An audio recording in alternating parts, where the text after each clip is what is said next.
guys can start talking. Talking, Okay. Best thing talking, that you do is just check Yeah. your talking email. So points. Said, Shawty, have you seen it? Said, about 5 minutes ago. Oh, you mad because I was singing that talking, to you yesterday. talking. Best thing Talking, that you do is Yeah. talking so points. Said, Shawty, have you seen Is that it? why that song's stuck in my head right Said, now? about five Yeah, minutes ago. I'm playing Yu-Gi-Oh. You mad because I was singing it to you talking, Yeah. yesterday. talking. Best thing that you do is Yeah. Talking point. Hit you with that Isaac. man. Stupid card, man. The new meta. He had no clue. That thing was busted. Were you playing Liggett or are you talking about with me? Yeah, No, I we was were playing playing Liggett. yesterday. Oh yeah, that card is busted. He pulled out I'm the about to, cyber dark, or not the cyber dark. The cyber dragon that actually prevents all effects. Like if you use the overlay. And I was like, Hmm. he pulled that out first. I was like, oh damn, I'm gonna have to make him choose. don't act like you Ended up smashed me. We went 1-1. we went 1-1 on that one. Mm. But the no, it was I beat you 2-1. Yeah, It was you did, but after I'm just after saying. yeah that one was like I bricked hard and I was like yeah there's nothing I can. But the funny bit like when I turned it around I just put two face down. He said, I'm gonna call your bluff, and I was like, okay. Put down Isaac after the turn after. Then I was like, okay, activate this spell. Oh, you don't like that? Okay, I'm gonna activate this trap card. Let me chain this. Destroy your monster. He was so mad. I never know like what cards are you really got because it's always like you always know how to make me destroy the card that doesn't matter. You know what I mean? Yeah, You always get me like that. I feel like it's you probably funny. just rely on the wrong cards, and that's what ends up happening to me. Like there's always a set cards over and over again, especially if I don't Yeah. mix up the decks. This man just knows every single time. He said, I don't trust back row. I'm just cautious. I don't trust Rattle back row. all that off. Oh man. All right, we're gonna hop into it. There's a person saying hi to you, like it. What's the name? Mommy 18. It's All right, I probably don't know. Yeah. I don't know who I don't know who that is off the screen name, but hello, mommy 18. It might be Ivy. I don't know. Hmm. Okay. Well, hello, hello to all the people watching right now. Um, yeah, we're just gonna hop into it. No formalities. Got Liggett, Sento, NKR, whichever one you want to be called. Yeah, he said she said it's Ivy. Okay. All right. Hello, Ivy. So we're gonna hop into it. We're gonna really focus in on some relationship stuff and look into the new year. Um, I know there's a lot of things that could happen this year that can make it pretty interesting. Um, Focusing mainly on like video games, anime, and like movies as well. I'm gonna go ahead and start off and say that I'm kind of excited for Sonic the Hedgehog 2 potentially coming out. I don't know if you guys heard much about that. Yeah, I've Oh seen an yeah. article. I've seen an article. I will say that as good as that movie turned out to be, I still have not seen it. So Man, Uh, don't you? I don't know if it's on HBO Max or anything, but I don't know. I gotta look. I went in with like low expectations, getting ready to watch it, but whew, it was good. It was way better than I thought it would be. right? Yeah, So they made a lot of because I thought it was. references and everything. Yeah, they did. They did. And I was like, wow, I actually turned out to love the movie way more than I thought, and I was like really excited Hmm. for the next one. So I think hopefully they what do happened.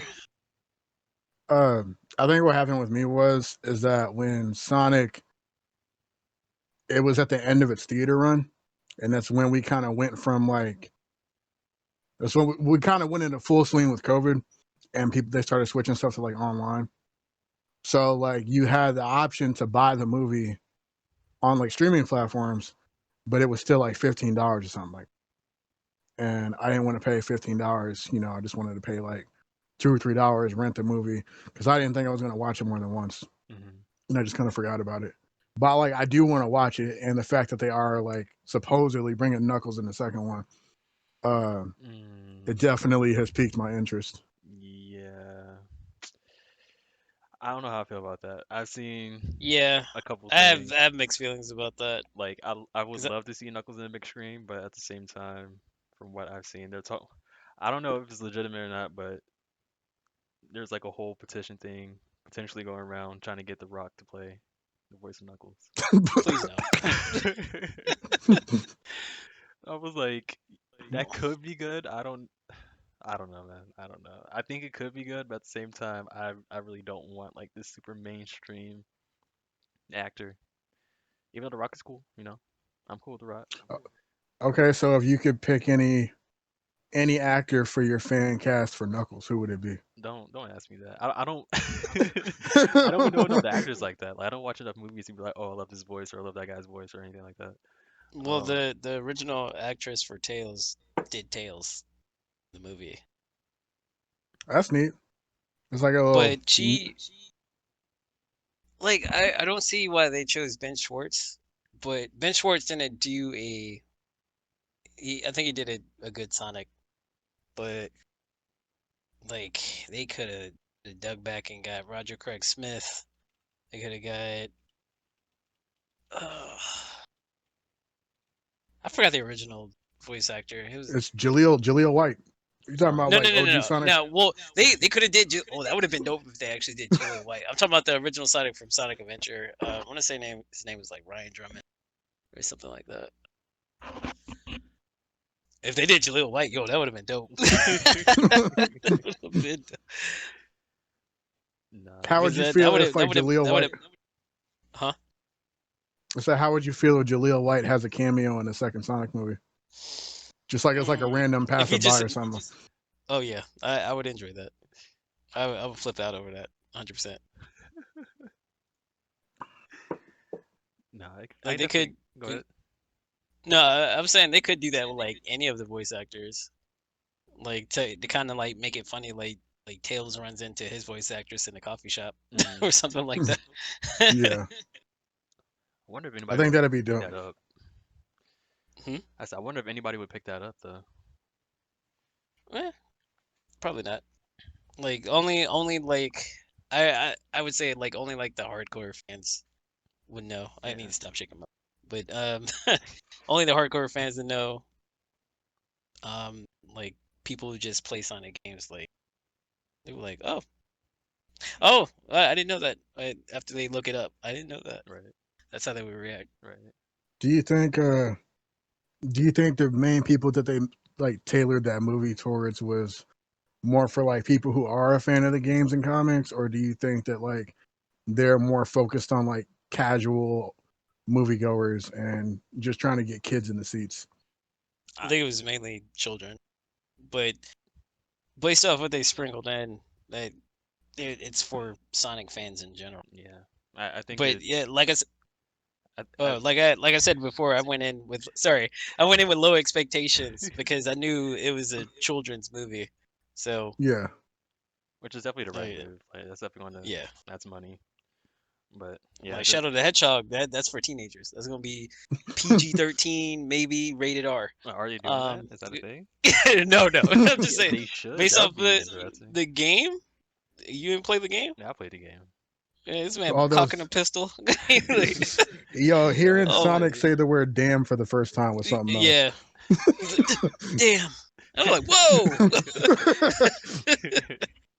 damn it. That's what Shadow was saying. He's like, damn it, as he Mhm. dies. I was like, all right, they was like, I'm not playing games anymore. I could potentially die. I want to just say whatever I want. But nah, it'll be interesting. Hopefully they don't give him the Sonic Boom treat or give Knuckles the Sonic Boom treatment. That's the one thing I'm worried about. Well, they would have to. You think they'll keep the regular I models? I think guess. without spoiling Like it. Well, I could just say like the echidnas look like echidnas, so I don't think they'll screw up his character model. Like worst thing they could do probably mess up his fists. I feel that's They'll fine. give him fingers, and then you Ooh, just be like, true. I forgot he has like mm, gloves on. you got like boxing gloves on. Yeah. Nah, Um, I think they'll keep it true. Keep it true to the model. Because like I think they well, they did a relatively good job with Sonic. There's a couple of things. they no, they screwed up Sonic at first, Yeah. and then I don't know who decided to do that, but it screwed up Sonic at first, and then Tails looks exactly the way. Ooh, sorry, the Tails looks exactly the way he does at the end. Yeah. So, um, like it'll be hard to say how they would screw up Knuckles, because why would they just do it to Knuckles? Like Sonic doesn't look exactly the way he does in like the games and whatnot, but like Tails look pretty much the same, Yeah. which is very exciting to Yeah. see. I was super So, excited to see the secret oh engine yeah, I was starting. hyped. I was like, oh I my was like, goodness. oh snap, there we go. I said, my brother's gonna be hyped, and he didn't watch the movie yet, so it's Oh fine. man, what the heck? Yeah, I'm pretty sure he's busy. True. I understand that. Alrighty, getting on to the next topic. Unless you guys want to talk about some more movies.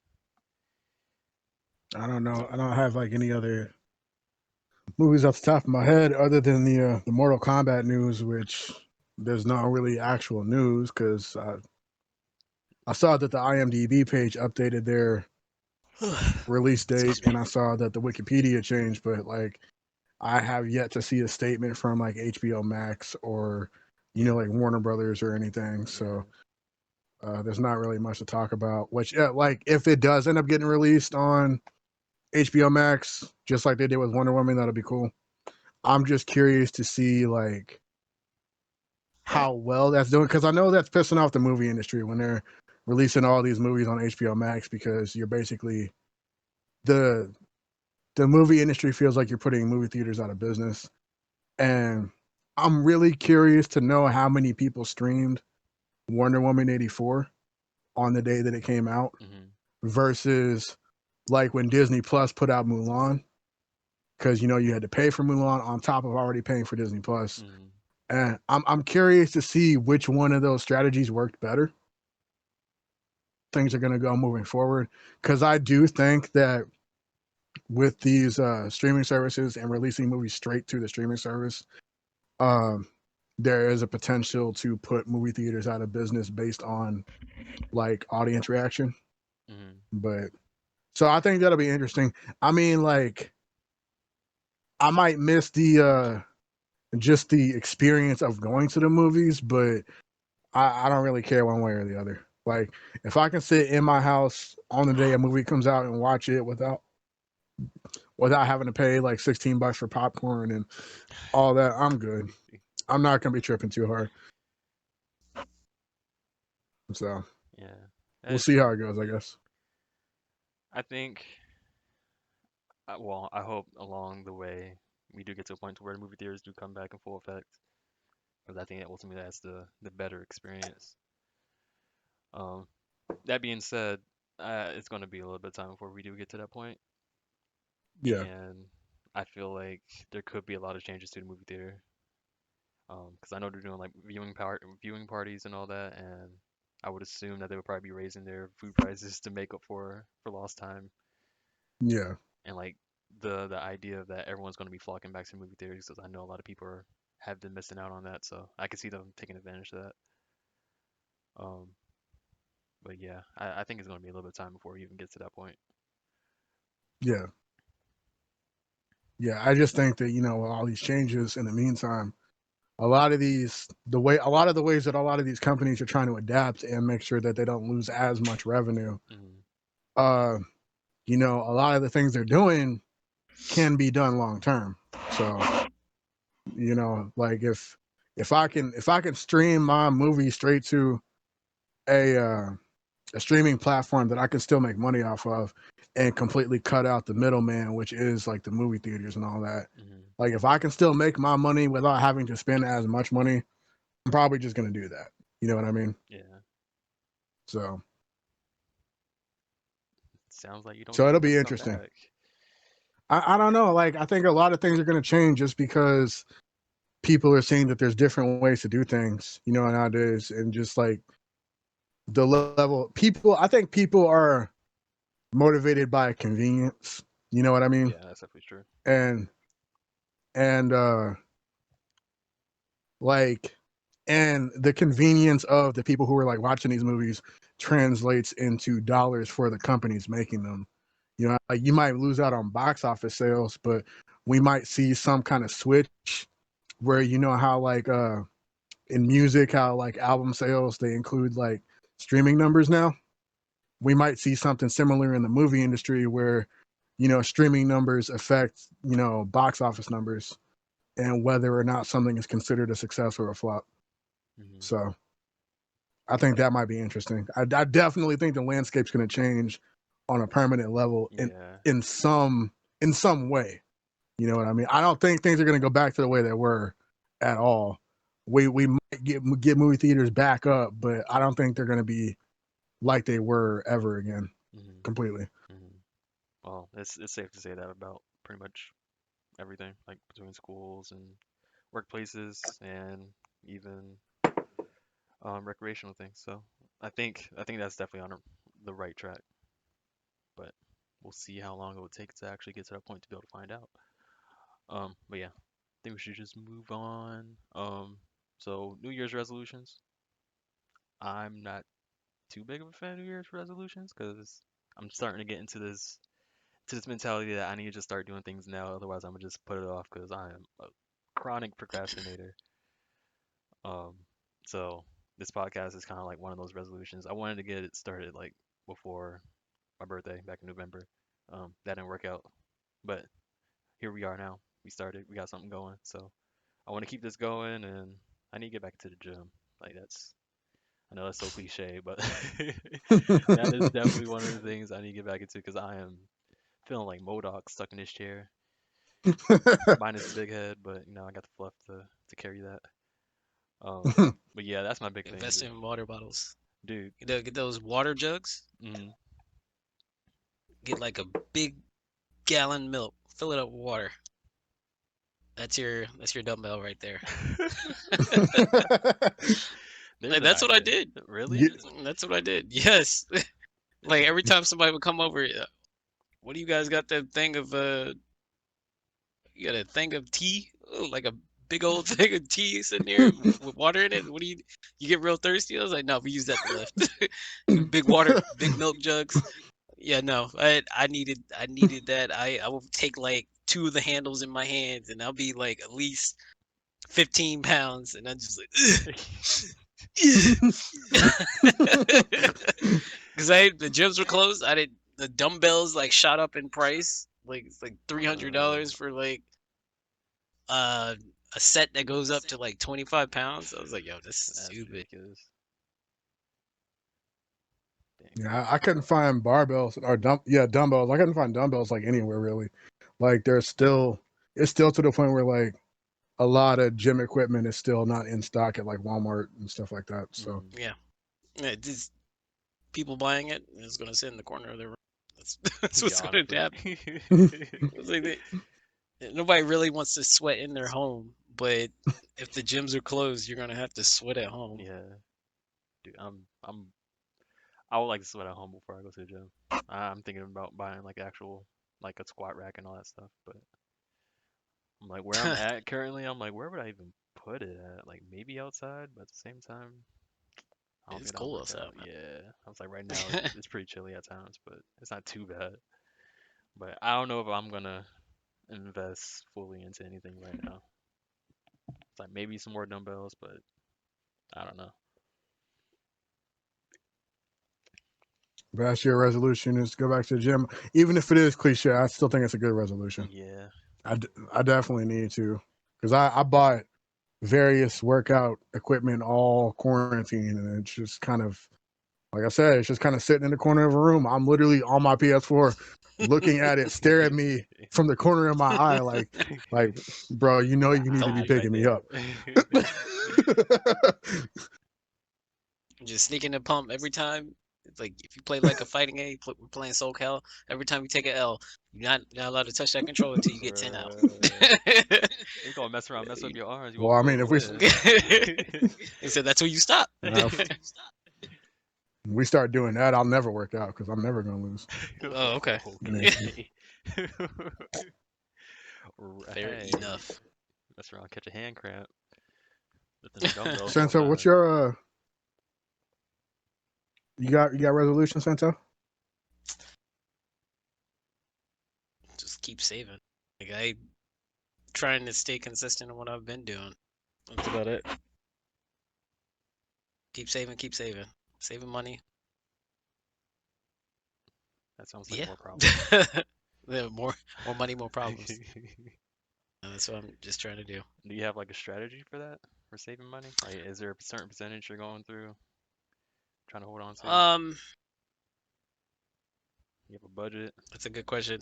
A budget? No, not exactly. So essentially saving up for the wedding, but Mhm. we already kind of have a plan for that, Mhm. and we are um planning to move the next year, Word. but that really has nothing to do with so. Yeah. As far as resolution is concerned, is just saving money. Yeah. Just continue to save money, stay away from my bad habits of spending money on uh mobile games or video games Bro. in general. But I will get that PS5 and that Xbox. Man, you. So That's a when the resolution, price man. drops. But other than that, yeah, that's all I got. Dude. Stay away from the PS5. Psst. If anything, I'm probably still gonna get the Xbox first. The PS5, the only reason why I want that is because of Devil May Cry 5 Special Edition. Oh. That's about it. What comes in that? Because they have they have a new mode, a mode that they used to have on PC. They decided to add it for the consoles. Uh, Legendary Dark Knight mode, and that's basically a horde mode of enemies. And I just want to experience that because I never PC. Mm-hmm. Do with updated graphics. I think that'd be pretty good too. Yeah, everything's supposed to run smoother. Like even the controller has, they called it. I forgot what it was called. Like some sort of feedback, something feedback. Like, if you get Like slashed by a sword, you bleed. no, you for example, like there's like a sweet spot for Nero's uh sword slash, like where you can, I don't know if you guys are familiar with the game. Like basically he has like a throttle on his sword, and if you were to swing it, like the controller would like vibrate when you get to the sweet spot, so you can hit the button and you can rev it up. So that's Mhm. a couple things that they added to it. Excuse me, added on the PlayStation 5 version, because like the controller has like, feedback, so you can just feel when the sweet spot is, so you can just press the button when you feel it. So that's pretty interesting. But Mhm. those are things I don't care for. I just want to play them. Yeah. So as long as the game works, I'm like Cyberpunk. Yeah, is a added on things. They're nice. Yeah. Okay. Cool. Cool. All right. Getting on to the next topic. Um, I haven't been paying attention to the news all of too much this week, but I know there's a couple things out there. Uh, the main two things, which I was hoping Gio will hop on for this because I'd be interested to see his take on it. The whole whites only church in Minnesota. You guys look Oh into that yeah, at all? yeah. So that's crazy. Especially because like the town that church is in is like less than 300 people as far as like population, and basically what they thought they were going to do is fly under the radar. Because I also looked up like the specifics because headlines can be deceiving. Hmm. Um, the religion uh the specific religion that they're practicing, I can't remember the name of it. It's like literally escaping my head. I was looking at it like 20 minutes ago, Ooh, I'm looking it but up right now. Go ahead. it's like it's listed on like registries as a hate group. So, and then they're saying that the basically the city approved their request uh, because they didn't want any type of legal trouble with this organization or this church. Right. And sorry, I'm having issues with my stand, but yeah, they said they didn't want to have any legal issues with this church, and apparently that's why they passed the permit. And I guess they thought they were just going to fly under the radar since the town was so small. But apparently there is a uh, growing presence of, you know, there's a growing Hispanic presence in the town. And basically they were just like, well, we're going to make sure that they don't get away with this. And there's like petitions, and they said it's like, what was it? Thousands of people have signed this petition basically in opposition to this church. And it's crazy considering that only 300 people live there. So the fact that it caught national news is pretty wild. And like, I feel like the fact that the permit got passed in the first place is extremely disheartening, considering that it's basically a white supremacist group, and something like that was allowed to be passed. But on the flip side, it's cool to see people rallying against it and coming together, basically saying like, no, we don't approve of this. So Hmm. Can we actually say it's a white supremacist group? it's, if you look it up, it's got ties to uh racial superiority. Okay, And that's when you so many steps you can get away from white supremacy fair.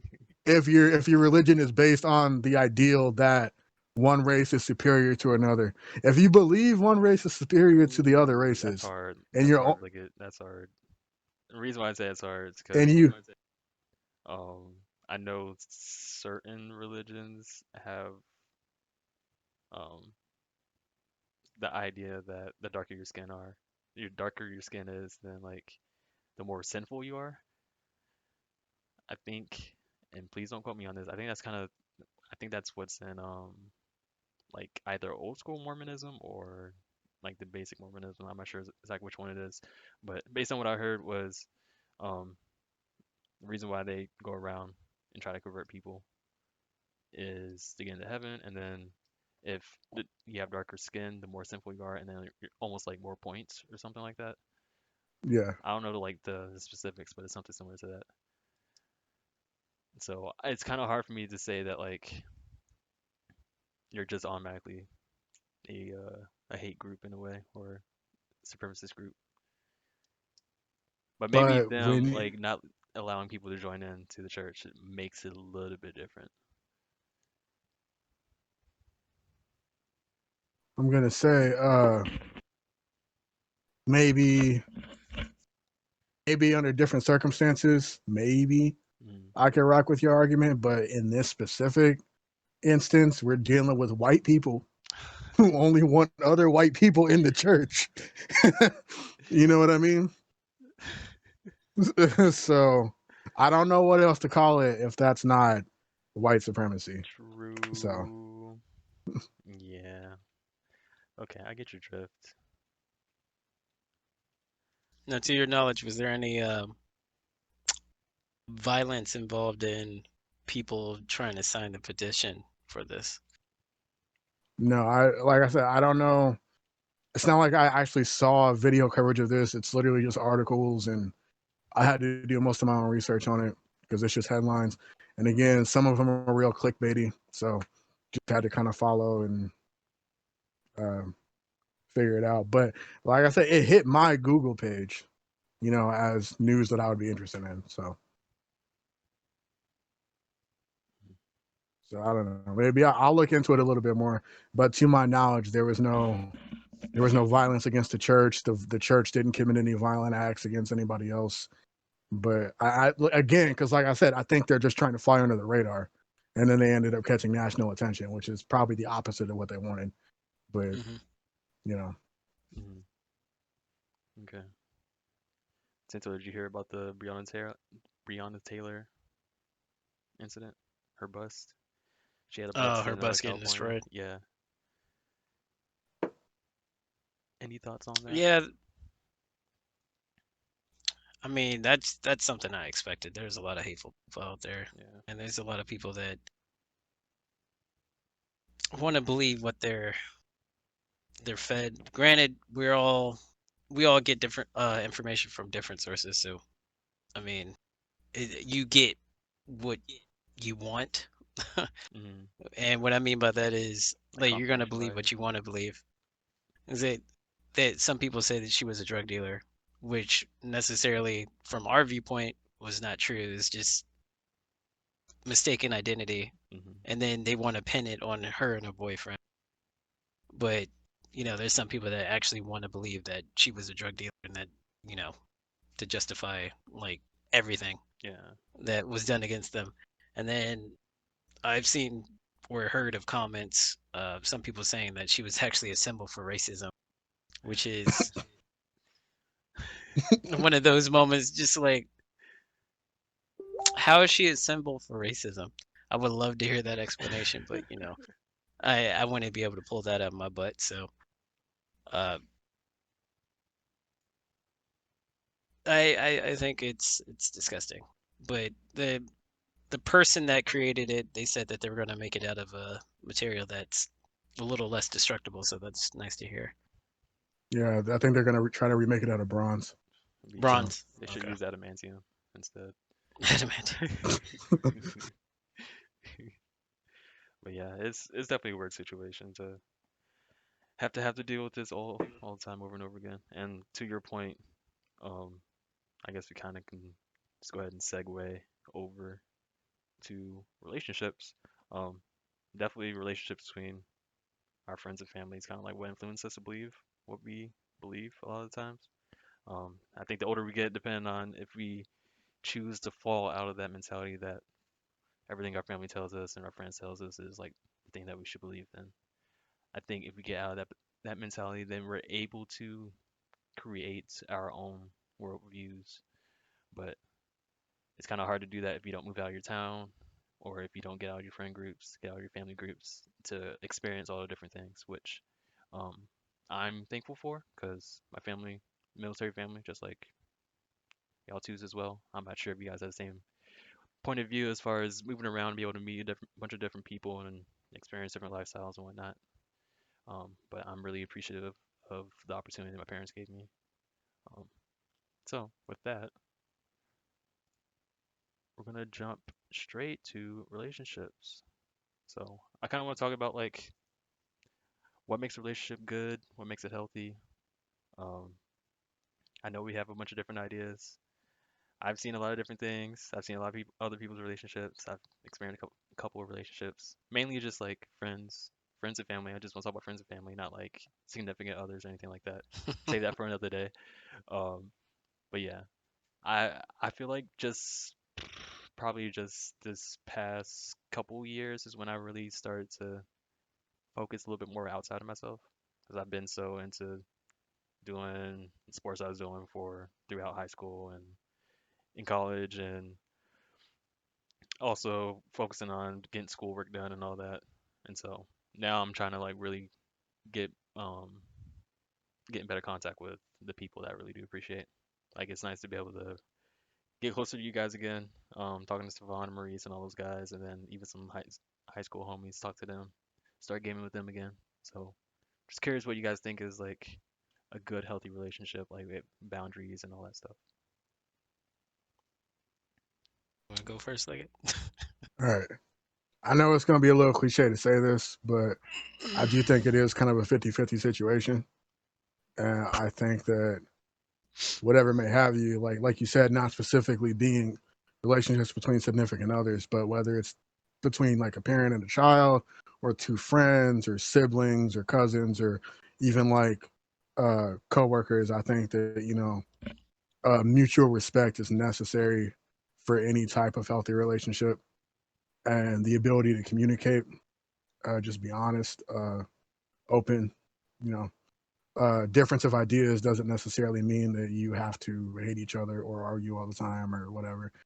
But uh,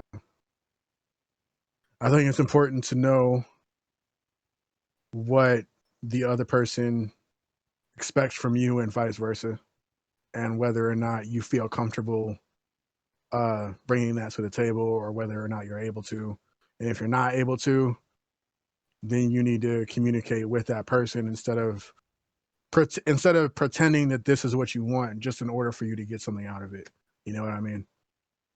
Then, because I think that's unhealthy, is saying that you want to give somebody what they want out of a relationship just because you want certain things that you wouldn't get otherwise. Mhm. That's definitely a sign of a toxic relationship.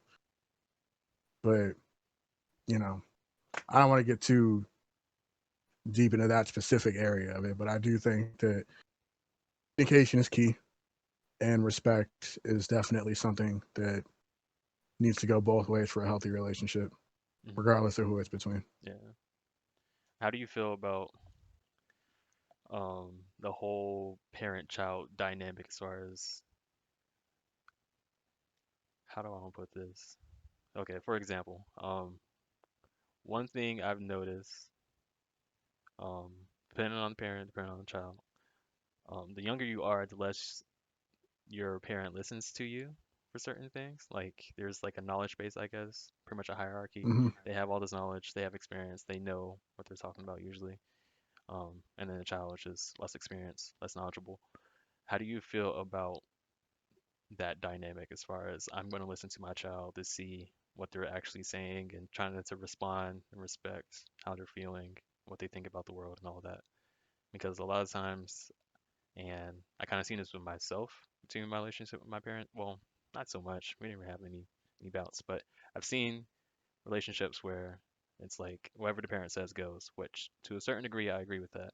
But I think there's kind of like a threshold where it's good to listen to your child. That way, one, they can grow to think on their own. Two, they don't just let people just push them over all the time, which like a lot of that stuff, um, a lot of situations that happen outside of the family household with other people is concentrated on what happens within the household.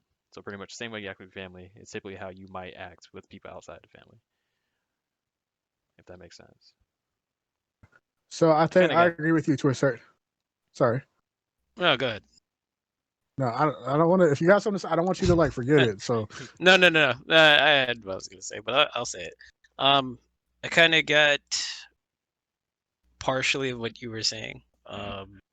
There is a point where parents should actually listen to their kids, but most of the time, if it's just like non whimsical things or things that don't really make too much sense, then yeah, you can correct them. But Mhm. if it's like, say your kid's seen something and then you just kind of want to disregard it. Oh no, that won't happen. That I don't think you should like disregard that. Yeah. Like especially if it's something um that's I don't want to say maybe situational. Like some kids like repress memories Yeah. and then they like change it. Like I've seen like psychological shows. They'll say like the clown came into my room and did something to me or something, or the smiley man comes to visit me at night. And things like that. Like what does that mean? It's normally has to do with some shape or form of child abuse, Hmm. because they take that and then they repress it to something that they can understand because they cannot um, interpret what's going on at that point in time. So Right. if your child is speaking to you at that moment, you kind of want to see what's going on with that, because you don't want anything to continue on to you know hi Steph, to damage your either your relationship with your child, because like if it keeps happening to them and you don't believe them, then that's going to damage the trust between the two of you, or uh, that'll cause trauma later on. And then, like you said, as they get older, they'll either continue doing things like outside of the family, or you know, what am I trying to say here? They might drift away, or they might not. It might, yeah, like a lot of bad things could happen, or it could damage future relationships that they could have. Like healthy relationships could go bad Yeah. simply because none of these things that happened like during the childhood or when they were younger even um, weren't resolved. So, Okay. and I think I I trailed kind of off, but no, you're good. but yeah, I go ahead. definitely I'm picking up what you're putting down. I definitely agree with both of you to a certain extent. I do think it is, or it at least should be situational.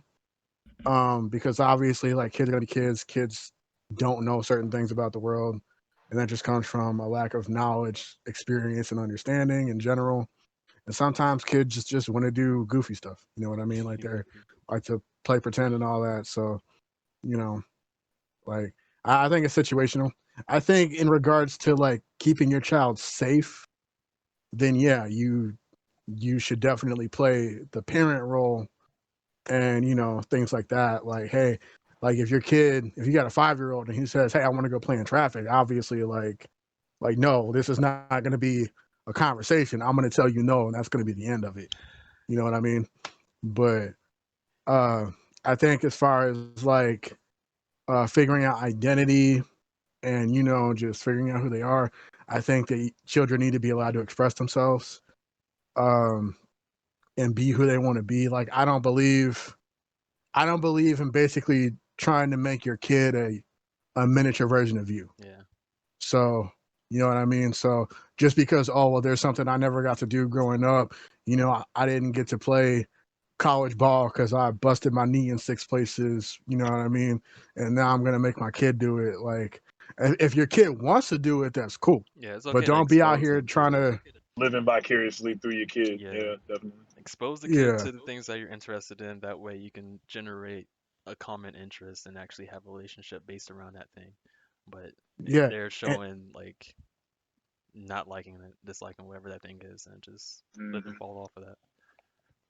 yeah, and I not, can. and then, uh, another important thing too is if you try to expose your kid to something to gauge their interest, and then they end up not liking it, it's also important to not let that disappointment manifest and then take it out on your child. Be like, oh, like I took you to this expensive basketball game and you weren't even paying attention. So now I'm gonna be like passive aggressive to you and just all around rude and whatnot. I'm like, no, okay, that's not good either.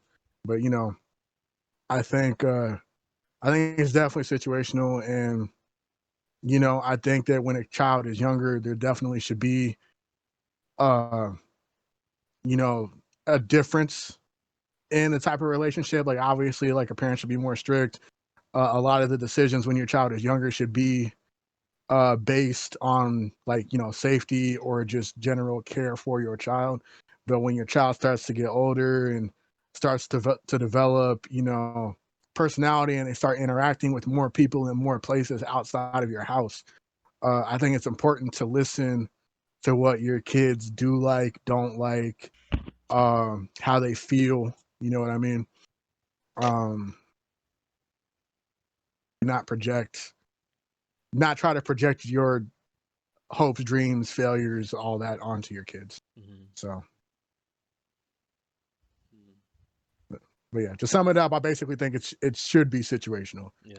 Like you have to be able to listen to some extent in any situation, and then respond, you know, however you feel like you need to. Hmm. So, Okay. What's up, Steph? You there? What's going on, man? What's going on? Got anything you want to add to that? Yeah, I was gonna say about my son real quick, but I gotta say, podcast started at 6. My bad. I was playing some Transformers. I had a tournament match I had to play. I did win though, so there's a plus.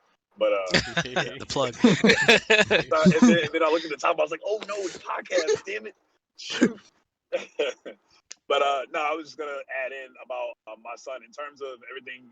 Everybody was saying I agree. The only thing I'm going to slightly, not even necessarily disagree with, is my son will be in the gym and know what health and fitness is like. We both, me and my girlfriend, both have thick people. We got some people that like to eat on both our sides of our family, and that's okay. But so what I mean by that is when it comes to not necessarily bodybuilding and everything, your genetics plays a part in everything. No matter, I think one thing people do too much of is looking at the next guy or the next girl, respectively, and like, man, I wish I had that body, and man, I wish I had this, had that, of their whatever. Realize, man, what this one guy I watch on YouTube says is like, you just picked the wrong parents. So blame yourself for picking the wrong parents for your genetics. That's really what it all comes down to. So that comes full circle. He always it's a joke, but it's like when you think Yeah. about it, it's like, yeah, I mean, nothing you could do. Like, did you pick the right parent? No. Don't expect to have X type of body. Simple as that. You do the best you can do for your genetics, and then you're gonna have to be happy with it, and that's it. And outside of steroids and stuff, of course, that can be skewed a little bit. But anyway, what I'm saying that comes around full circle is my kid will definitely know what it is to be into health and fitness. Being that I was always not necessarily heavy set back in high school, but I could put on weight easily. And then, relationships and everything in between after high school, and I blew up to 353 pounds. Knowing what it's like to be like that, it is like I had, for example, I had shin splints for the longest time. And I would go to the doctor, wasting a copay and everything, going to the doctor. And doctor's like, just ice it up, this and that. So it's such a waste. And I'm like, ice, man. I was like, man, my shins really hurt. This is whack. Yeah, dummy, because you weigh 353 pounds. So your legs trying to hold up all that weight. So started losing the weight. Sure enough, shin splints just went away. And, so I don't want my kid to be like, especially because, like I said, with our genetics, he could potentially just latch on whatever he eats. I don't think he'll have a high metabolism, but I want to be able to mold him to know what health and fitness is. Yeah. And if he decides to still do that and wants to go to the gym and stuff, bet.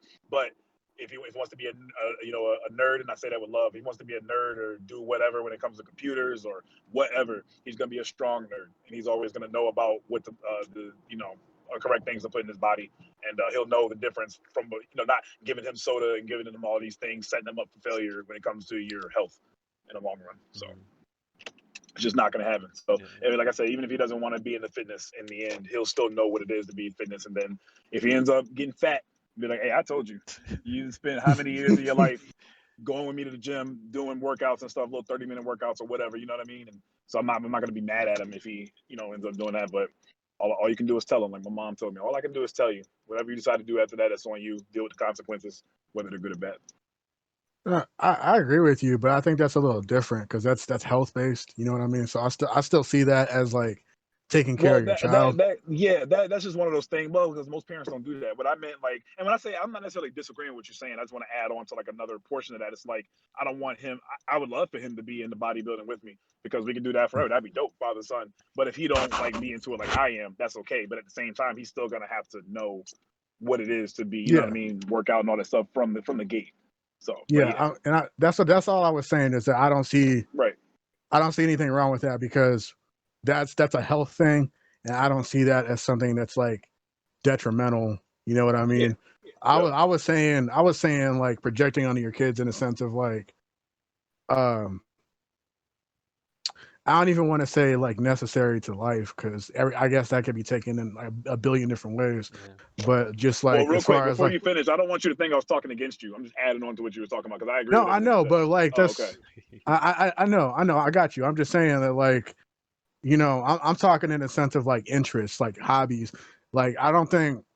Like, yeah, I guess being healthy and staying fit could technically be considered a hobby, but that's not really the kind of thing I was talking about. I'm saying more in the sense of like, if your kid doesn't like Transformers and he likes I don't know, yeah, he likes Duel Masters.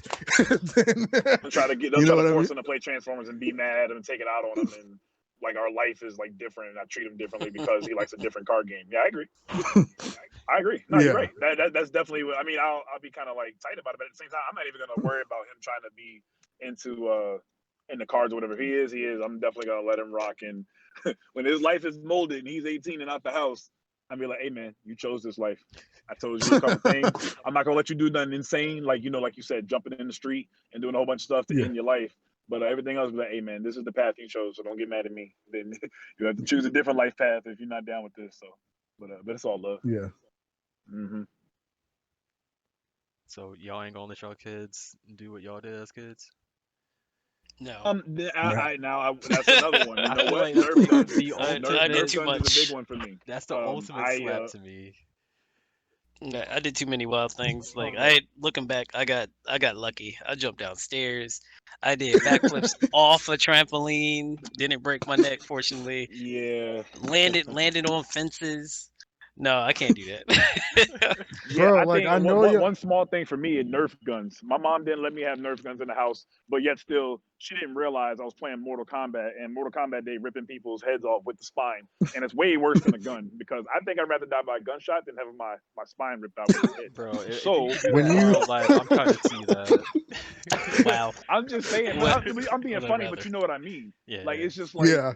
like the thing is like she wouldn't let have guns in the house because she swear up and down that's what I would turn into. Mom, I'm not in an environment where I'm in the hood. It's all about where you're product of your environment. We are on the naval base.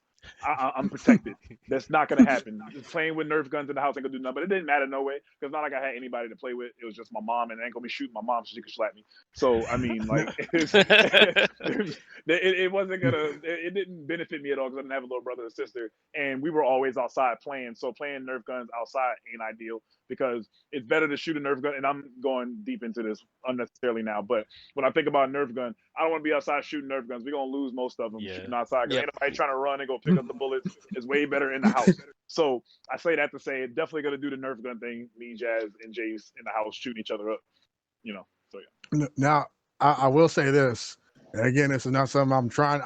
I'm not intending to get super deep with the statement, Yeah, it's all good. So it's but about how you raise your kids after that. If you want them to go shoot guns and stuff after that, then that's a different story. But that's not happening. well, I'm just saying, like in a sense of like your mom, and just like thinking, because again, like I don't know the reasoning behind why your mom felt the way she did about Nerf guns, but a possibility and something I know for a fact that certain parents do feel this way is when you do have kids who are playing outside with Nerf guns, which is sad to say, but they do get pulled up on, and we got kids out here getting like actually shot for holding toy guns and stuff like that. So I do see where certain parents get that perspective from. Say that. I'm not necessarily saying I agree with it because we shouldn't have to be afraid to play with Nerf guns. Like we should just be able to play with Nerf guns and everybody just have a good time.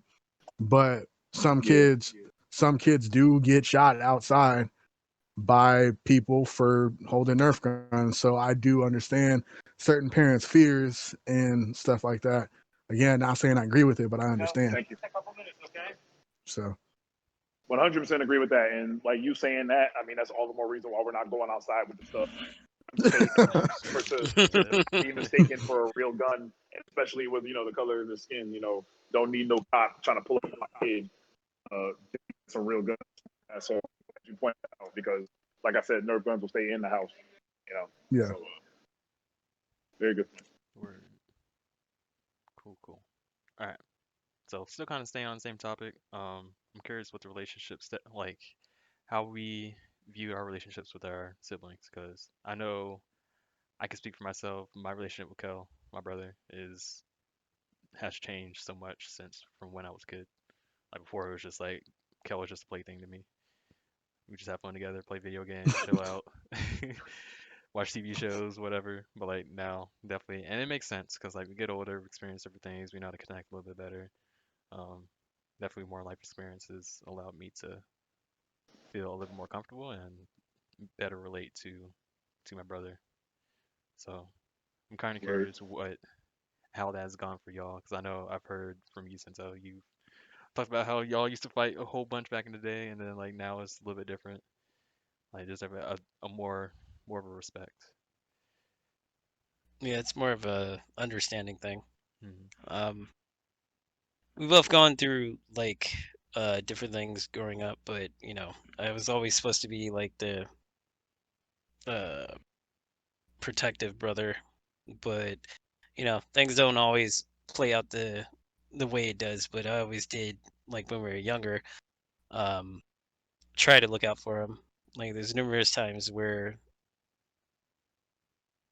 like I tried to watch over him, especially like if we were like going out swimming, because like he's way more riskier than I am, because like he'll jump out in the deep end and won't even know any better, Yeah. and then have to help him, make sure he doesn't drown, things like that. Like there's one occasion where we were in this water park and he got knocked off of like a big old water balloon attraction or something like that, and then um, I went to go help him, and I remember shouting at him. I was like, "Yo, get up, get up!" And he's just sitting under there, and I was like, so I pick him up, and him trying to breathe, he's pushing me under the water. I'm like, "Yo, come on!" He's like, I know I'm not gonna drown trying to help you. But that's one of the stories I'll tell a lot of people. Yeah. Like, but yeah, now more than ever, like I guess a couple of years ago, our relationship was like one of the strongest it's ever been because like I guess we started hanging out more. That's when we were playing Smash, going going to the tournaments and whatnot, and that was pretty cool. And now we're just kind of like doing our own things now. Yeah. We stay in contact every now and then, but he's all over the place right now. Yeah, he's trying to promote his music, so that's pretty. Yeah. Yeah, it is. Hope it works out tenfold. Don't know what We happened. lost Again, a but Can you guys still hear me? yeah, we can still hear yeah. you. Okay, let's make sure. All right, now Sinto, you just disappeared. Yeah, I'm everybody here. just kind of dipped. Oh, you Everybody just blacked took out. me. Like I got the two squares of Can doom you on hear both me? of y'all. Yeah, okay, you're back Yeah. again. Dude, I Oh, don't know there why you it guys does go. So What he happened? just took me with him. I was fine. I was fine on my screen. Oh. What all did you get out of that, Liggett? Basically, I got like 3/4 of the way through the swimming, but it's good. Y'all don't gotta backtrack for me. Well, I want to move to you next, and then if you guys want to ask questions, man, ask questions. I want to be the only one asking questions. um, so basically, like when I always kind of played like a similar protector role. You know what I mean? Obviously, just because of how my household was growing up, and I definitely kind of leaned more into adult responsibilities as I started to get older, to like 14, 15. You know, so I was treated less of a child at that time and more of as an adult.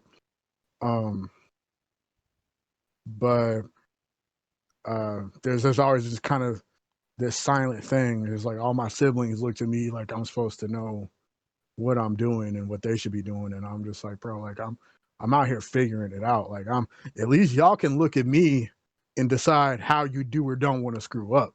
Yeah. Like I'm the experiment because I'm the firstborn. but uh but nah, like we used to be like really really close when we were younger, but I think it's because like we moving around so much, we didn't always make friends super easily. Hmm.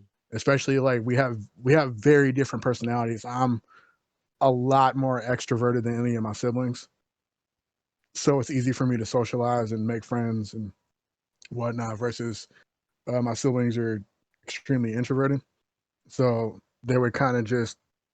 It was almost kind of like I don't mean this in like a disrespectful way, but at certain points it would almost kind of like it was like they were at my ankles, for a lack of a better phrase, I guess. And so and now it's like we all kind of branched off, and I moved out, and we all grew up. We feel different ways about different things. Now I know that if I'm somewhere and bleeding in a ditch, they'll come pick me up. Right. You know what I mean? So you know what I mean? Like I'm not gonna let anything bad happen to them, but I wouldn't say that like we're super close at this point in time. Like I can't tell you what like Neil's favorite color is, but I can tell you like the types of like anime he watches and stuff like that, and what he likes to eat, and whether or not he would like doing a certain activity or something like that. So, Hmm. but Okay. I don't know. My relationship with my siblings is weird. Yeah. So, That, I understand that, and like pretty much like I felt the same way, and like honestly, that's one of the things I'm trying to change. a little bit more now, because like um kind of similar to you, I lost my grandmother this well one of my grandmothers this past year, and so like seeing that and then seeing how my family's reacting and all that, I'm just like, oh yeah, this stuff is short. And so I kind of want to make Yeah, sure that I do make those connections with the people that have actually been there for just about forever, yeah, that I haven't really had to question or anything like that. And I feel like it's definitely something I want to dive into a little bit more. And I feel like since I've been back home with my family, that I've been doing it a little bit more. A little spotty at times, but it's definitely trying to do some more. But Kel just wants to sleep all day, so can't help with that. But it's yeah. all love though.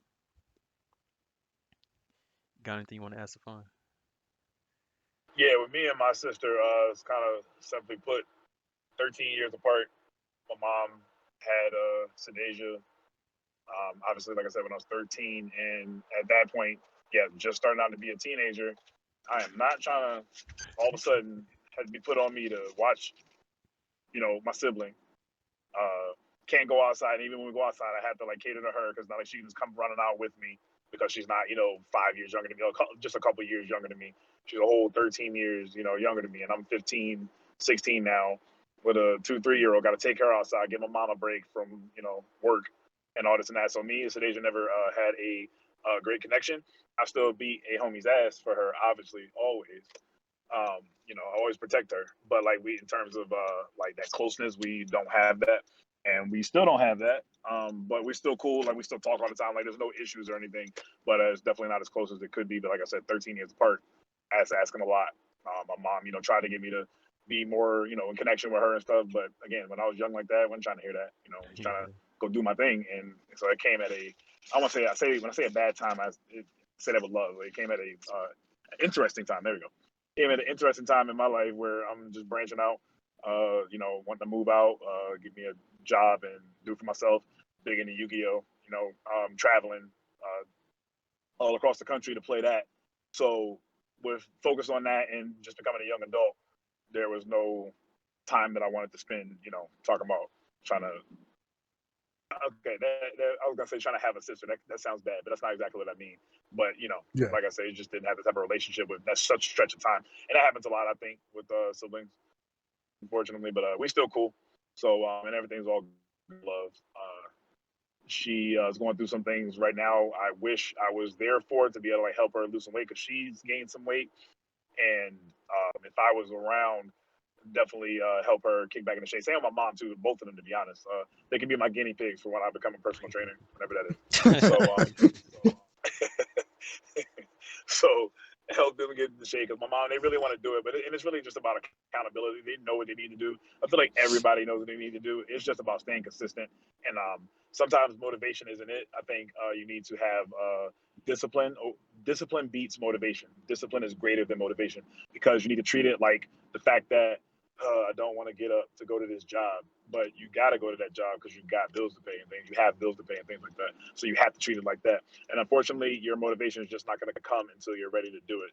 The best personal trainer in the world, the person that you want to look like, could look you in your face in real life and try to give you the biggest pep talk.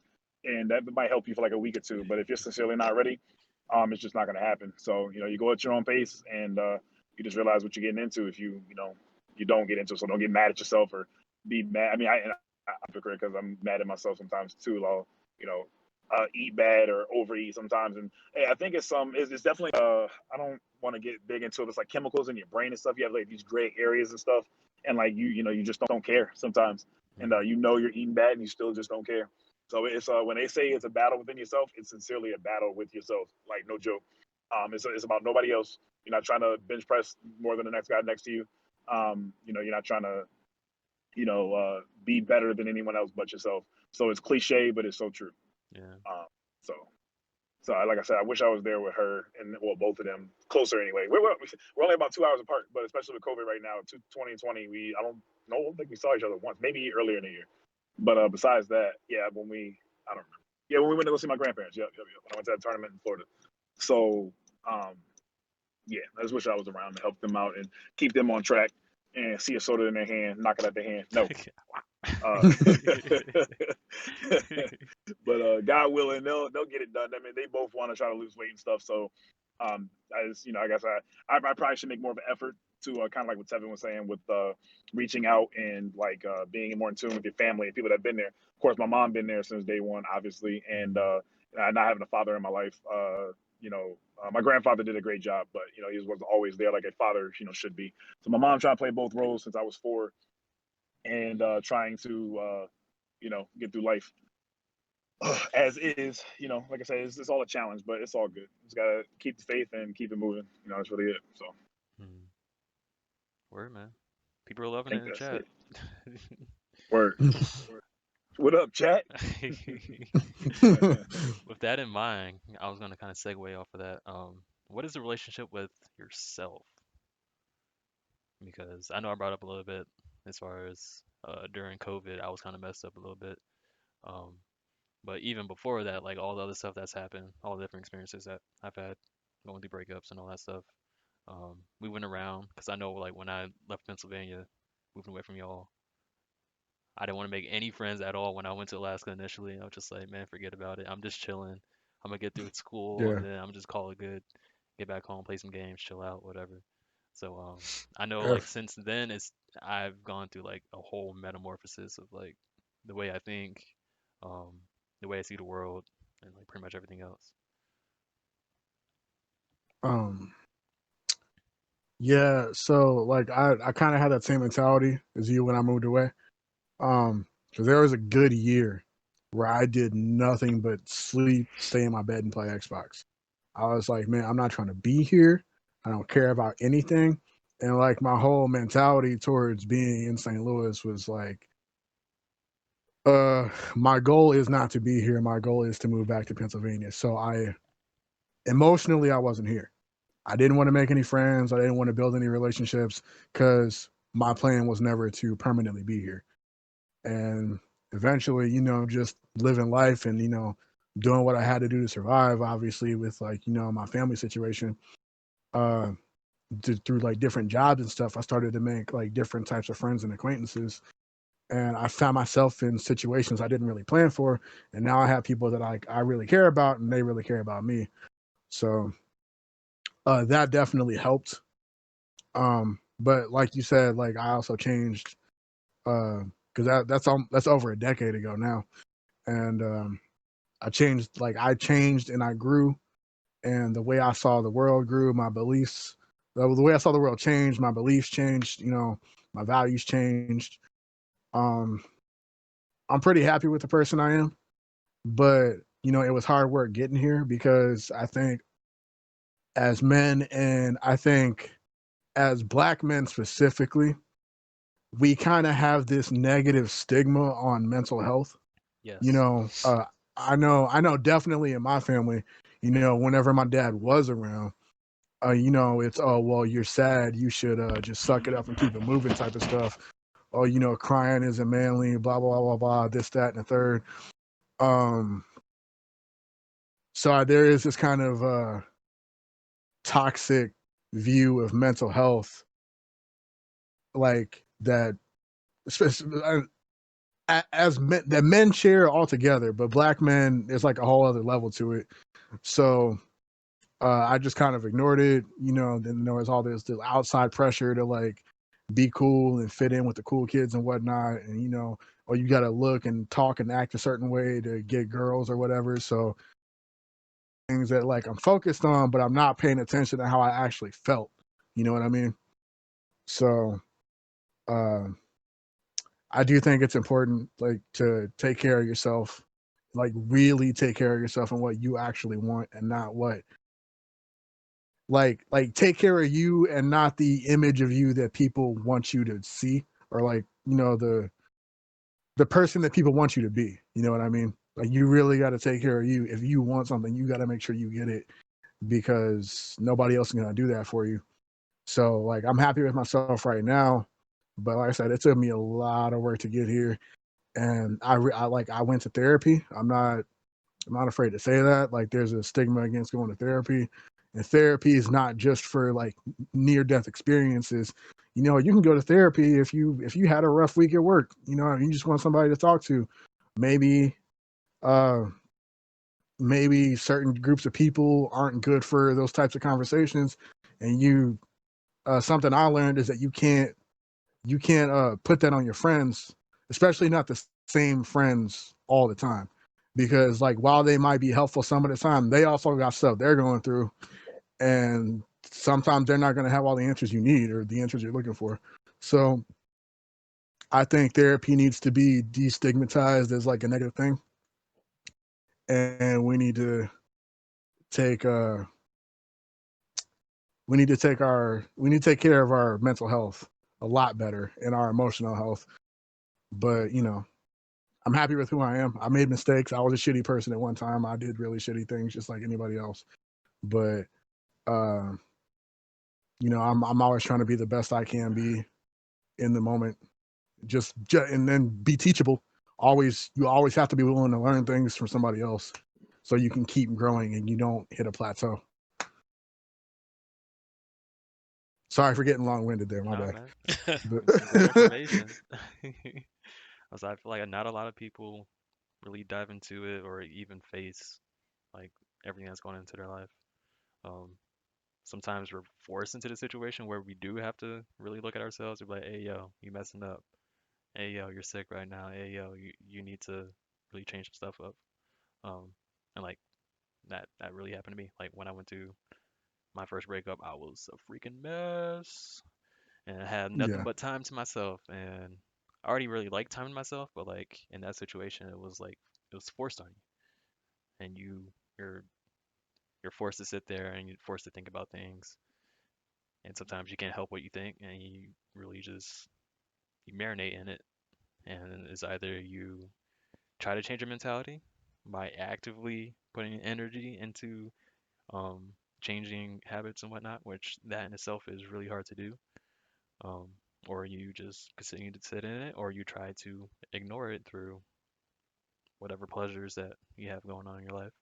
And so, vices and whatnot. yeah, and so it definitely takes a lot of work to actually move through those situations, those mentalities and whatnot.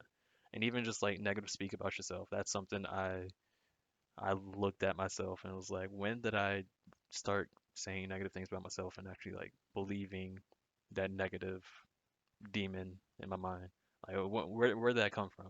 Like, I had no idea where that came from. I didn't even know I even had that until like watching videos on the internet, TED Talks, all these different things, like self-help stuff. And like, I got to a point to where I was like, oh yeah, I do that to myself. Like, I'm over here saying all the negative things about myself. I'm starting to believe it, and then all of a sudden, like my life is kind of matching up to that. Like I'm not talking to anybody. I'm just being isolated. I'm not enjoying my life, and it's all because like there's this negative part of my mind that's like, hey yo, you're a piece of crap. Go sit down somewhere. And it's just like, no, Yeah, you have to change that mentality, which is hard to do, but at the same time, if you take the time and effort and you realize that like those thoughts are just thoughts, those ideas are just ideas at times, it's not necessarily true. And you can just learn to slowly phase that out, say nicer things about yourself, show yourself some love, get therapy, do all those different things. Work out, working out's good too. And like you can start to slowly build a better relationship with yourself, I think. But yeah, that's just me. All right, this is the part y'all wanted to hear, Sensei, you right? smart. I'm So, saying you look like you got yeah, something to say. What's up? yeah, no, no, no, no, no. I was waiting for you guys to be like, all right, go ahead. I'm nothing like you losers. I'm nothing like you losers. I hate myself. I use it to get better. The hate fuels Like you. all that stuff you guys are talking about. I use that to, and that, truthfully, and honestly, you can ask Steph. Like I was a jackass. I was so mean for no reason. But I used all that self hatred. Like I belittled myself, and I used that to make myself better. I used it to get uh get through school to where I'm at now, and I used it to um uh make my appearance look better. I used it to in the gym and all that stuff, and that turned out to be more therapeutic than I thought. But um, in the same coin, or at the same time, I realized that because of all that, because I did not like myself, I was not ready for a relationship with anybody until I learned to love myself. Hmm. And then at some point, something clicked where I knew I had to love myself to be loved or to understand it. Um, because if I did not love myself, I would not be able to treat anybody else with love. So, with that said, when I was ready, um, I was able to have a better relationship with my significant other, and I had to learn to cut some bad habits too, if that makes sense as Yeah. well. So, Yeah. um, we've all been through similar things, some worse than others, but I'm not like you losers. I use my Man, you're a funny guy. you use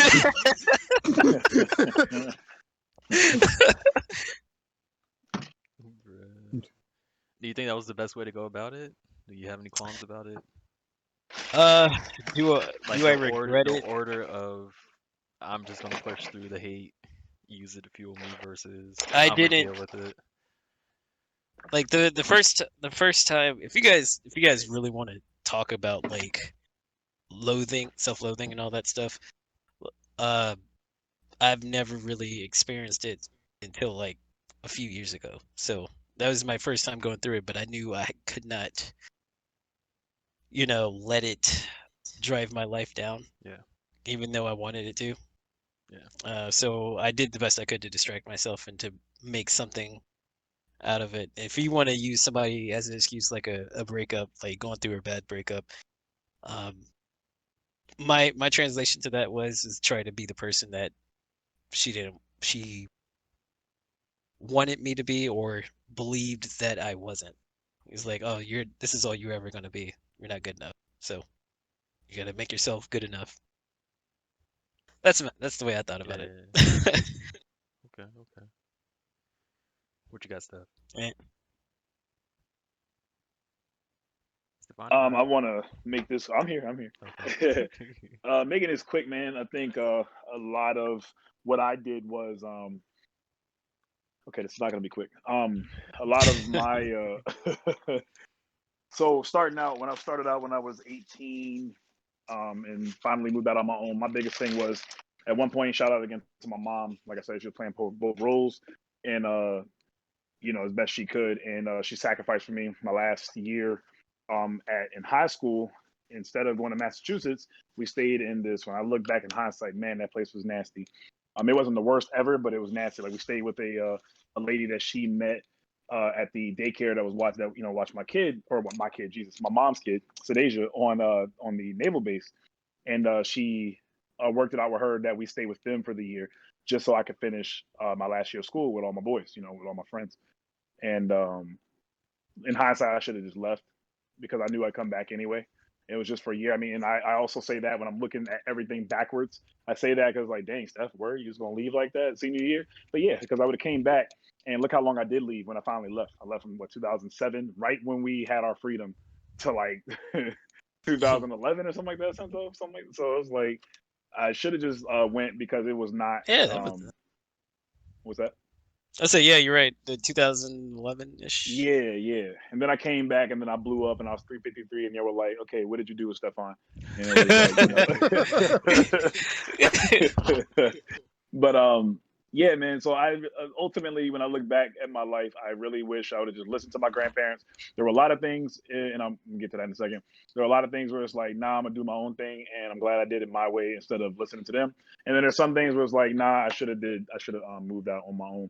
So my first girlfriend, Christy, I remember Christy. I moved out with her, and I didn't need to have her to move out. I was working at the Springfield Armory National Gun Museum in Massachusetts, and I was making some really good money. Talking about 18, 19 years old, and I could have definitely lived on my own. So it wasn't about needing her for money and like splitting anything or anything like that. But moving out like when you're 18, 19, high school sweetheart, I guess you could say, sure. But I definitely should have just moved out on my own because where I was at when again playing Yu-Gi-Oh, I wanted to travel. I wasn't trying to be no boyfriend. So I treated her bad for the first 4 years were great because we were living separately. The last 4 years were horrible because again, I wasn't trying to be a boyfriend really, play a house like my grandparents said, playing house. I I just wanted to travel and live my young life. That's what I wanted to do. That was my passion, playing cards, and it still is. So should have just left Christy where she was at and did my own. Not, I don't say did my own thing. We could have still been together, but she come up and visit and come to my spot, and I had that sense of being by myself. You know what I mean? Owning your own stuff and things like that. So like living with her for 4 years, and then I did move out for a second, and then got into a relationship with the last girl I was with. She was Middle Eastern. I'm gonna keep that one short. She was Middle Eastern. We were together for 4 years, undercover. Obviously, with her being a different Muslim, and I literally moved back to Pennsylvania when I actually went to Virginia to go like start my life back over. I guess you could say at like 23, 24. And I literally got the post office job because of me chasing behind a girl. But I don't regret it because now I have my current girlfriend and my son, so it's all good. But when I look back at it, it's just like, man, I can't believe I did that, wasting all this time being up. I don't want to say being up under a girl, but like just not really having a sense of my own independence. That's the word. Independence, real independence. And that last relationship really messed with me, and I brought some of that into this current relationship. And like so fighting with that and like my own issues and things like that, not having a father. Yes, I can sit here and go on and on about all my problems. I'm not going to. It's like, get over. You could say, oh yeah, get over it. You can make all your choices. You have the power to make your own decisions, this and that. Don't blame stuff on your past, yada yada yada. I don't want to hear that because that does have a lot to do with who it molds you into, and currently. So all those things like were things that I've had issues with, and I'm trying to once again have that battle with myself to just overcome all that and be a better man for my girlfriend, for my son especially, because he's going to be superseding me. And So that's really just the biggest thing. Just when it comes to loving self, I didn't love myself for a long time. I sacrificed things. All these different regrets. I should have stayed in Virginia, this and that, wasting time with this girl. Well, I say wasting time, but utilizing this time for 4 years with this girl that I can't even really be with. And then, So Sento was with me through a lot of that, so he knows the deal with that. But that's really it. Yeah. So, I think that kind of forms into what I'm talking about now in terms of. I think it was ironic that I lost 161 pounds, going from 353 all the way down to 192, and now all of a sudden I know about fitness. So it's crazy because I think I had to gain that weight on purpose. Like it's weird, not weird. It is interesting how God works because now I'm into fitness all of a sudden, and I do want to become a personal trainer. And I had to gain the weight to lose the weight to go through that journey to see what it was about. Like I don't think I could have gotten to fitness being how I was, like 180 pounds or whatever.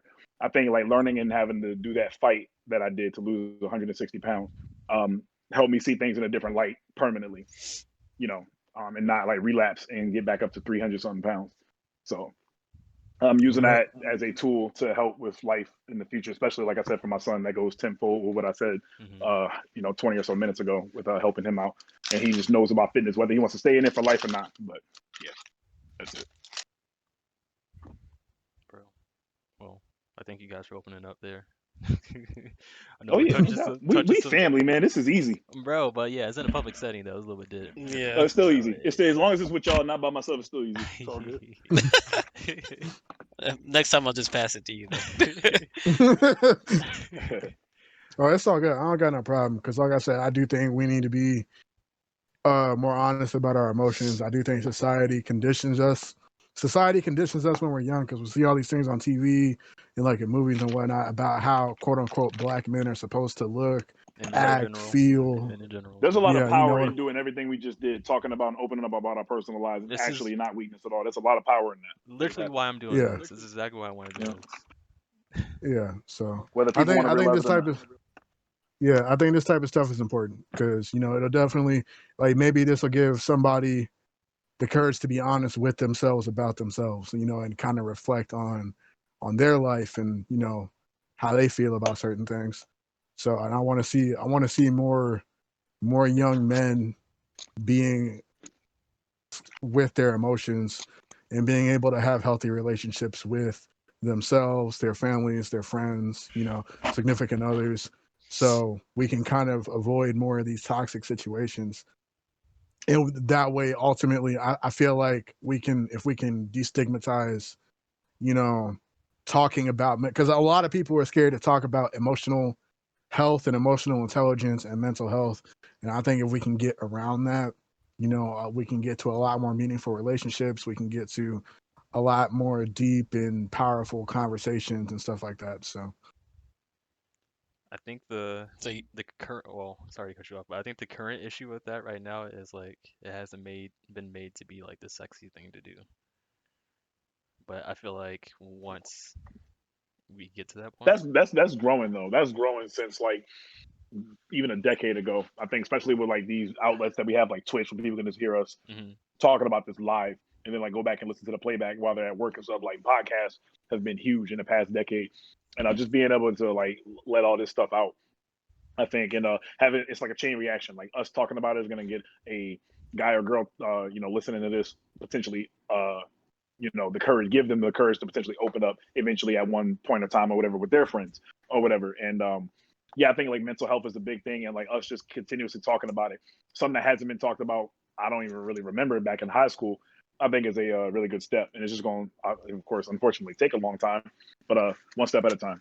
hmm Yeah, I definitely see your point. Like I do think it's getting sexier, if you want to use that word, but Yeah, yeah, you see my for face. I was like, huh? for like pretty much exactly what you said, Tell me like your feelings. social Oh, that's media and sexy. everything, like people are pretty much, which this is a whole nother topic I want to get on a different day, but social media, people are pretty much using it as like a personal journal slash let's kind of make this sexy type thing.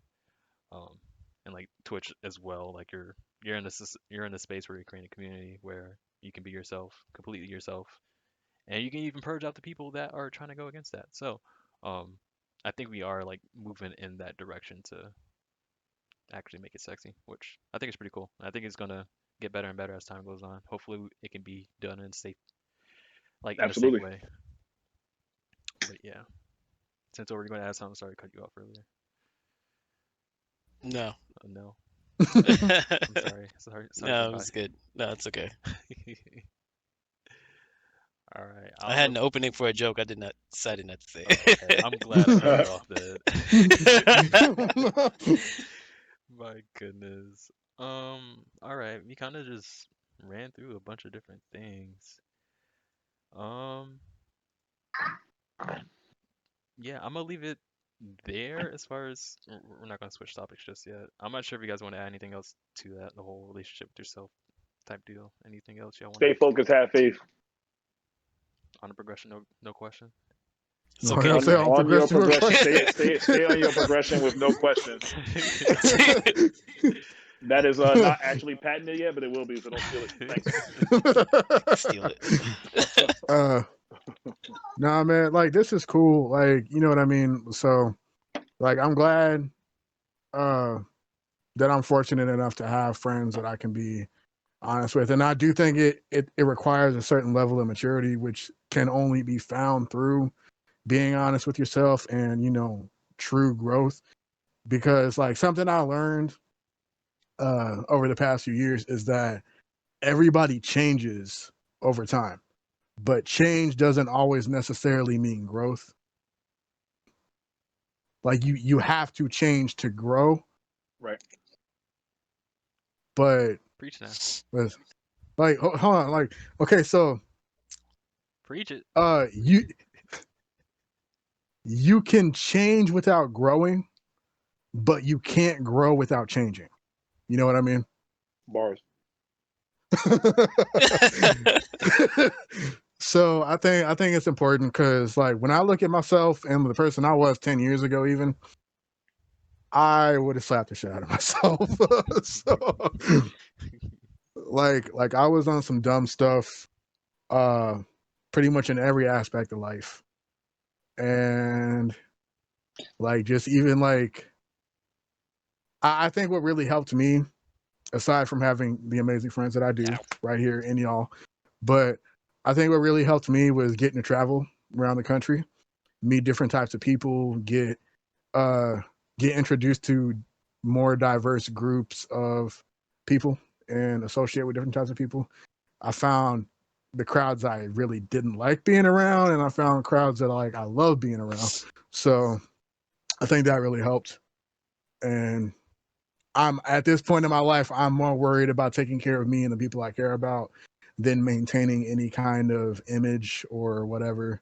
Like that stuff's for the birds. I really don't care. Mhm. Like I'm gonna live my life the way I want to and make sure that the people who have my back make sure that I have theirs. So Absolutely. Alrighty. We got a small circle, and I like it this way. I mean, there's like 12 of us, but still, that's still small. It's not like a ton of us. So Like, you don't Yeah. really get to know anybody that way mhm. unless you spend all your time. All right, cool, cool. So on a little bit easier note, let's talk about some pop culture a little bit. So again, still sticking to the whole relationship main topic. What do you guys think is like the best relationship in anime, video games, comic books, whatever? Or your The favorite best relationship? relationship, Yeah, just like in pop culture in general, or yeah. just like Pop culture in general. the best. When I think about like iconic relationships in pop culture, I think about like uh I was gonna say Spider-Man and Mary Jane, but that's I don't know if I Ooh, would not say that anymore. Not anymore. No, not anymore. Oh Dang, my what's gosh. like the Wait, most who's Spider-Man iconic? with now? Spider-Man single. We- Mary Oh, Jane like left him in the dust. oh no. Yeah. But I mean, it's still one of those relationships that like we grew up on, so that's why I consider it iconic. But uh, dang, so cartoon obviously Vegeta and Bulma. That's Huh? definitely not a healthy Okay. relationship, Yeah. but it's definitely not a healthy relationship. All right, But I'm gonna head out. uh, all right, I didn't know if You you. might as well say Goku and Chi Chi. No, Bruh. but I'm saying like when I think about like relationships in pop culture that come to mind immediately, like these are the ones I think about. Like I don't want to say uh like I don't even know like Marge and Homer Simpson or something like It doesn't have you to know be what I a mean. significant other. Just be any type of relationship, like a buddy relationship, like we could say like Ash and Pikachu, or we could say like Goku and Vegeta, as far as like their friendship and whatnot, things like that. It doesn't have to be like, yo, we dating, we touching tips or anything. Huh? Y'all stop. Kaiba and his blue There you eyes. go. Yugi and Joey. Yugi and Joey. Yeah. All right, now y'all talking up my alley. Yeah, something like that. Now, Ash and Pikachu is super real though. Like, I mean, for real, I think people don't even watch Pokemon know about Ash and Pikachu. I should be putting Pikachu Yeah. out in those That's huge. mismatches. I think, Put him yeah, in all right. sorts of He said, bad Pikachu, I believe situations. you. Like, I think Pikachu what's looking up crazy. like, I think the most craziest thing I think about Ash and Pikachu is when Pikachu wasn't trying to evolve. It's like, little homie, how you gonna tell me Whoa. I'm your trainer? Do you see these stats? Look at my Game Boy. See these stats? How they go up? You're stronger here. You need the Oh my. Thunderstone. What is you these doing? stats go up. Like I would have gave Pikachu the meanest pep talk. Like, oh my goodness, I would have hounded him until he found. I would have did it in his sleep. I don't know how it works, but I would have just like put the Thunderstone over him and like maybe rub it on him. Like, man, boss, man. We need to get stronger. You can't even learn Thunder without Thunder, but let's X move. You can't even learn this move if you don't level up. Come on, man. I think that was always interesting. But Yeah. yeah, Ash and Pikachu is big. I do like the character growth in the Bulma and Vegeta relationship though. That's Mm. one of my I think that's one of my favorite relationships in pop culture, honestly. And neither Bulma nor Vegeta, like neither one of them are my favorite characters in Dragon Ball. But I think that I think that the growth they have individually and the growth they have as a couple is it's one of the most interesting parts of the franchise as a whole. Just because when Bulma is first introduced to us, she's this like bratty, annoying, loud girl who basically is just there for like jokes and for, you know, people to make fun of. And then you have Vegeta, who started off as a villain and was very about himself and his ego. And then, like, arguably at this point, Vegeta's a better father than Goku. Uh, I think it's Better interesting fighter how they too. kind of flip flop. Ooh. A lot of people were pissed off with Goku in the last couple of chapters of Dragon Ball Super. We can't talk about the manga that. because we can't talk about the manga can't- because I'm just saying. I'm not reading the super manga because I don't want to spoil it for myself when it gets animated. But yeah, I do like as a character, like as far as like character development in relationships, Bulma and Vegeta is probably my favorite one. So Hmm, I guess. or like Piccolo and Gohan. Piccolo and Gohan's a good one too. Like I'm not trying to keep it specifically on DBZ, but you know, Piccolo had similar development to Vegeta. But I think those types of relationships are interesting. Hmm. And I think society would benefit more, like more kids would benefit more from seeing relationships somewhat like that, where like, hey, this person was bad, but you know, they came around and like good things came out of it. Now, I'm not saying go find you some toxic ass person to be in a relationship with and just hope that they change. Like, but but no, I think like relationships like that, as far as like entertainment wise, I think that's what I like to see more than just like, oh, they've been together for 50 years and like there's no tension or whatever at all ever. Mm. So What do you guys think about Shoto and his dad from My Hero? I'm scared you say Excellent that relationship. his dad's gonna die. I'm not that far in to My Hero. Haven't been reading the manga. Oh, if that's way ahead of an anime, then I definitely don't know what's going on. Like, Oh, okay. I'm just like foreshadowing a little bit. I think he's gonna end up dying or something. Oh, you caught up to where the show was Yeah, in the anime, yeah. in the anime. Yeah. Oh, okay. I have this. Oh, See, I'm okay. caught up in the Yeah. anime too. Yeah, I'm caught up in the anime too, and I have this deep conspiracy level theory of just play all together, and I don't know if the internet's ready for it, but I think it'd be interesting because one thing I think that My Hero needs to do more is I think there needs to be more consequences. Like decisions need to hold more weight because that's like a really big problem I have with shonen anime as a whole. Is the whole we beat the main bad guy and like now he's our friend thing. Like I hate that so much. It's so overused. I think that okay, like yeah, you're making the show for teenagers or whatnot as your target demographic. I think that from a storytelling perspective, it would hold more weight if like decisions actually held consequences. Like I'm tired of going into these shows knowing that everybody's gonna be okay by the end of the story arc. You know what I mean? My man's died though. What you talking about? What's the dude's name? Who you talk, All Might's former uh, sidekick. man? Man, that's one person. That's one Night Eye. Yeah, Night Eye. There it Yeah. is. Oh, spoilers if you watch My Hero Academia and aren't caught up. But you know, it's already too late now. Yeah, boy, But been out for like a year or two almost.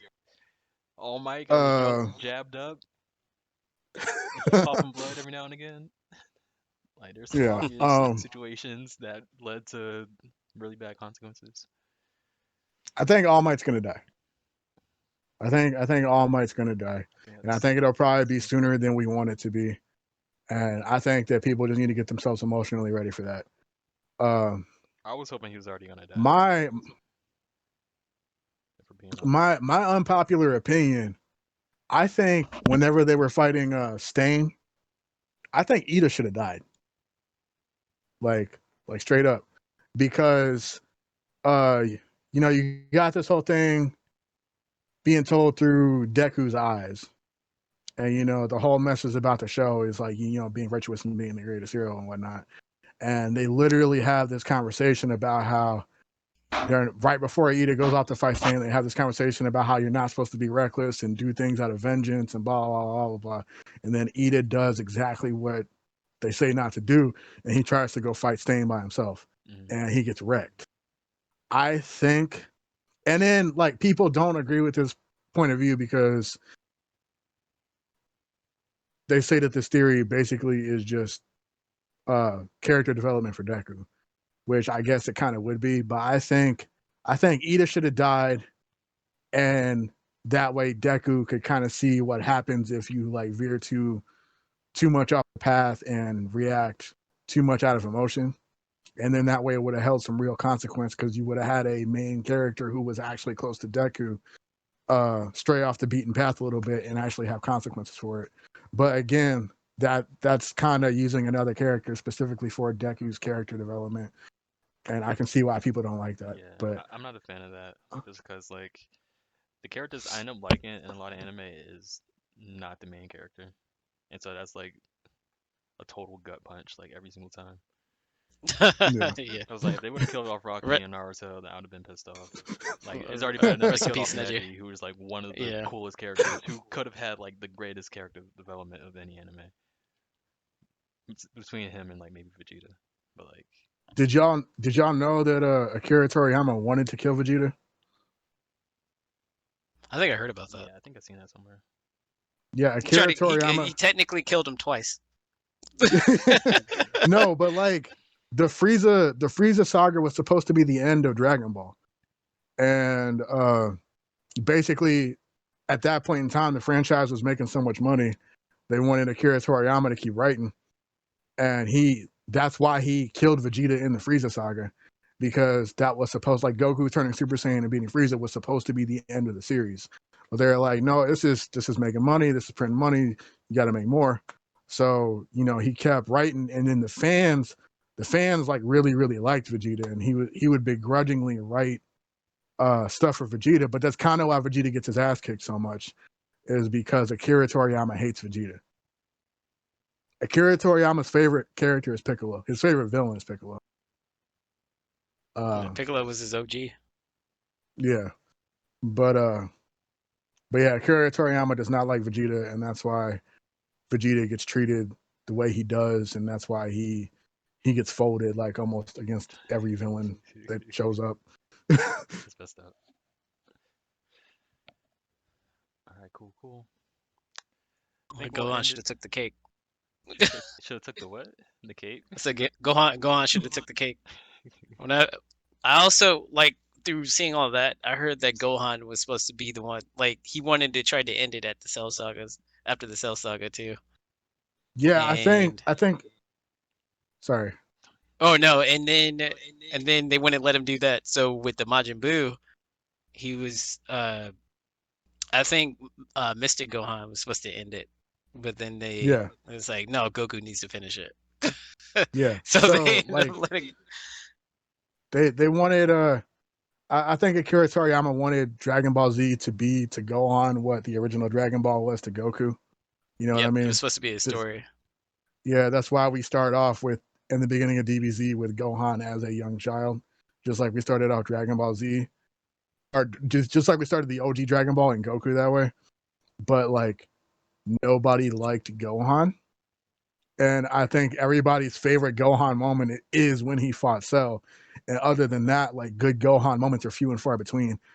But he said that he didn't know how to write Gohan, and that's the big thing was he wanted Gohan to be the main character of DBZ. So like the Buu saga, he didn't know how to write Gohan, and he was writing him basically exactly how he wrote Goku. Mm. And then the fans didn't like it, and it wasn't being received well, so they were just like, nah, let me just go ahead and bring Goku back. since y'all are complaining about Gohan so much, which is unfortunate because Gohan could have been a cool character, Yeah. but that's why he got nerfed so hard at the end of DBZ and in Super, was because fans weren't reacting to Gohan well. Yeah. That's what happens when you So. rock with the character for like what, 15 plus years. Yeah. Get chewed up in the end. But all right, we're gonna call it good there. I do want to get into anime and video games. I would say next time, but still kind of just playing around with different ideas and seeing what we should do, what we shouldn't do. If you guys have any ideas, then we can always discuss those things and put together something. I know Stefan's a little bit gone right now. No, I'm here. I'm just grubbing. Okay. I did have somebody tell me, Stefan, over this past week that you were their favorite part of the last podcast, and they thought you were very funny. So What? That's what's up. But they said the dude that was eating, so He said the dude that was eating. The dude that was hey, you know that's gonna be my thing every time now, right? You know I'm on my perfect time not eating around this podcast, so y'all can see me munching I'm trying to and tell you making last jokes. time. So I'm trying to see that. hmm But yeah, thank you guys for coming back again. Hopefully we can all right, get the other scrubs I'm on. rocking with you. I'm rocking with you. You got if you got it running, I'm gonna be here. Yeah, man, absolutely. Sento? Yep. I'll think about it. Oh my gosh. But yeah, thank you guys again. We'll be back pretty much the same time next week, 5 o'clock Central, 6 o'clock Eastern. Hope we get Yes, some more sir. On the scrubs in next here. episode of Dragon Ball Z.